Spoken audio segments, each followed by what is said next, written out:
A mediator's office. A middle-aged man and woman are sitting in chairs facing a desk where an older man, Saul Prince, the mediator, is sitting.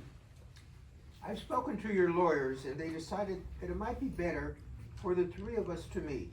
As a mediator, I've done this before and it can iron out issues more easily. Just want to get this over so we can get on with my life. Same old thing, always rushing. Let's get down to business. I know how difficult divorce can be. Sometimes it's a good idea to focus on good things about your relationship. It makes the process less contentious. I'd like to get some background. How did you guys meet? It was a dance. It was in a school gym. You were so impressed by my dance moves. Romeo gets up and starts dancing. Sit down. God, you're embarrassing us. What are you talking about? That's not it at all. It was a masked ball in Verona. Oh yeah, that's right. It was your family, the Capulets, giving a party. And you crashed the event. Montagues are mostly hoodlums, Mr. Prince. And you were so crazy, I couldn't believe how you found out where I lived and tried to climb up my balcony. You could have killed yourself. Well, I did fall, sprained my ankle. You were so romantic then. Everything you said that night was like poetry. I was smitten. I'll never forget when you said, "See how she leans her cheek upon her hand? Oh, that I were a glove upon that hand, that I might touch that cheek." Didn't I end up giving you a glove that night? No, it was a handkerchief. And it had the name Desdemona on it. You never told me who that was, an ex-girlfriend? Of course I told you. It was my sister before she died. She told me that I should give it to my first love. Oh, that's right. So sad that she got strangled by her jealous husband. This is getting way too serious for me. You guys got married soon after you met.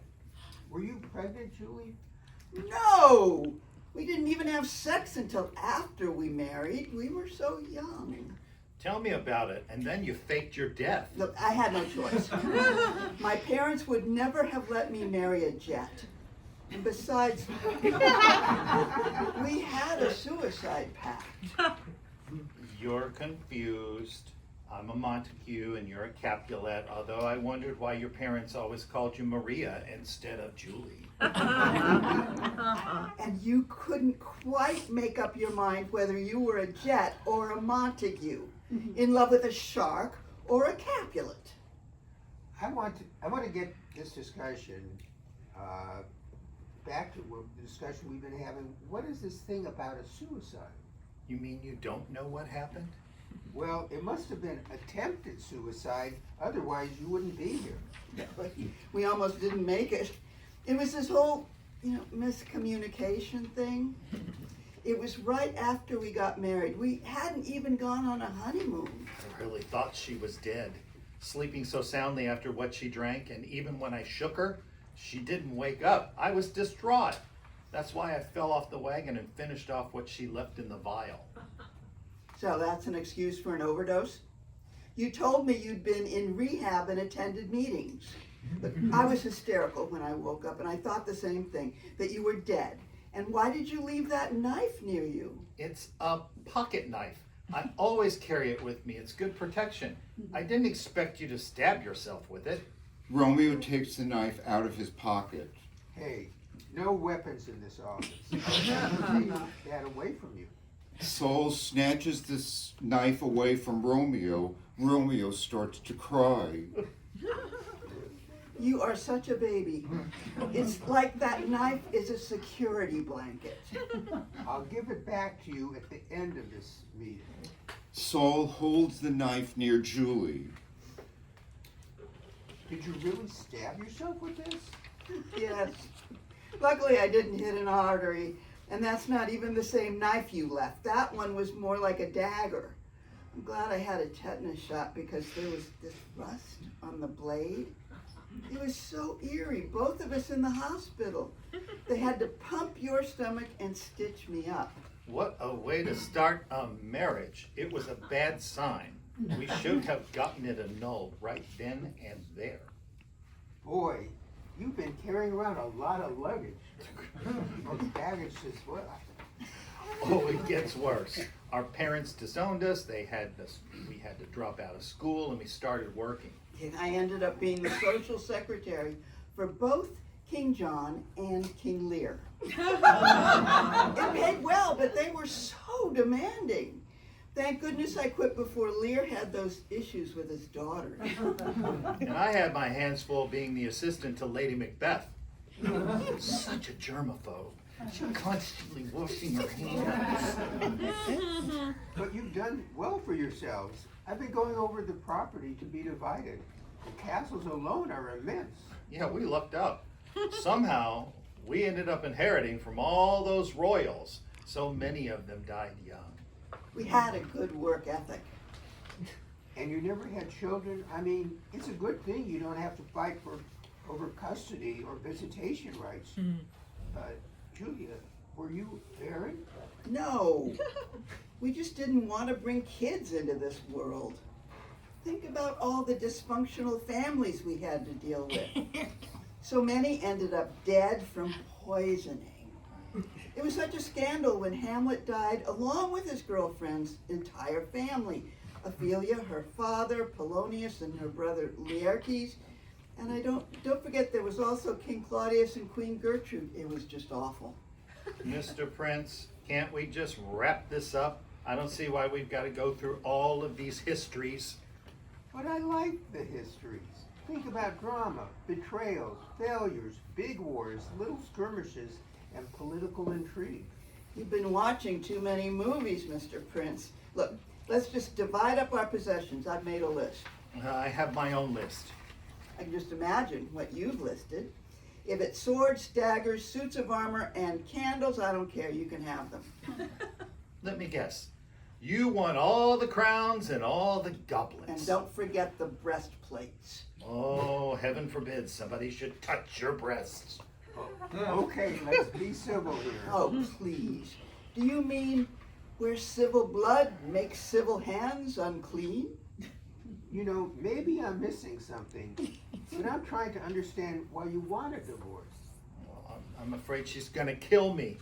She keeps talking in her sleep saying, take him and cut him out in little stars. You're taking that out of context. Afterwards, I said, and he will make the face of heaven so fine that all the world will be in love with night.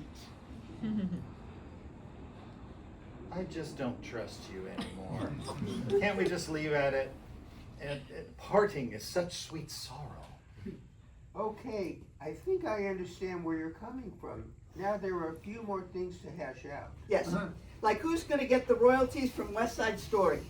I want the original Broadway production in the original film. You can have the Steven Spielberg remake. That's unfair. Why should I get stuck with the remake? It wasn't even a hit.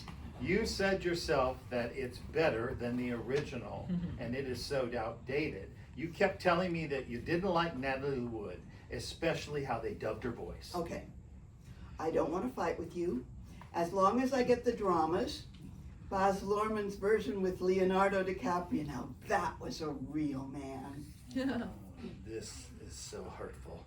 You don't hold a candle to Olivia Hussey in that Franco Zeffirelli movie.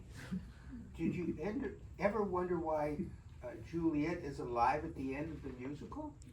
It just follows the stereotype that women outlive men.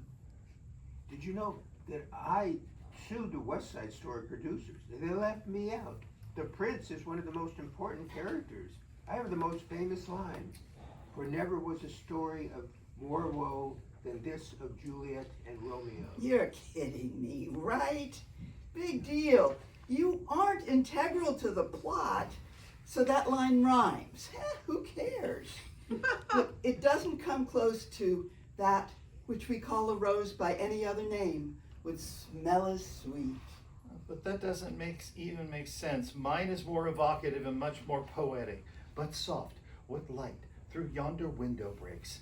It is the east, and Juliet is the sun. I don't think we're going to settle this. why don't we ask the audience? We'll say our lines, and based on the response, we'll decide who the winner is. What does the winner get? And how did you get included in this? Whoever gets the most applause gets $1 million in cryptocurrency. What's that? Oh, it's the latest thing. And it's just as incomprehensible as iambic pentameter. Our Romeo and Juliet stare at Saul in total confusion. So now the audience is going to clap and we'll decide of the three. First, Julie. And then Romeo. And Prince Saul.